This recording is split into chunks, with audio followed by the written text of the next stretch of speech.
COBRA stands for the Consolidated Omnibus Budget Reconciliation Act, which is a federal law that was passed in 1986.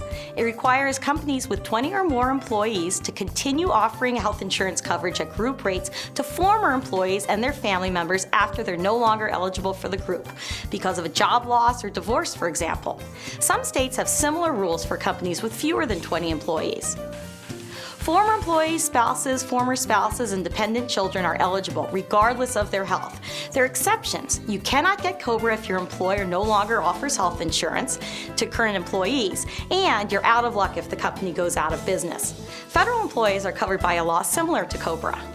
Cobra provides up to 18 months of coverage from the time you lose your job or leave your job or drop to part-time status. The coverage lasts for up to 36 months if you no longer qualify as a dependent on an employee's policy.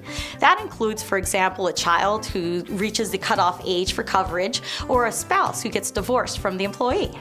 The coverage costs more than you would expect. You have to pay both the employees and the employer's share of the premiums, or an average of $12,680 for families this year, plus up to 2% in administrative costs. But legislation Congress passed earlier this year provides a 65% Cobra subsidy for up to 9 months for people who lose their job between September 1st, 2008 and December 31st, 2009.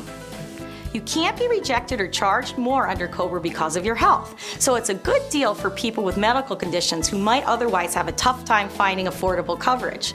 But if you're healthy and live in a state with a competitive health insurance marketplace, which includes most states other than New York and New Jersey, you may find a better deal on your own.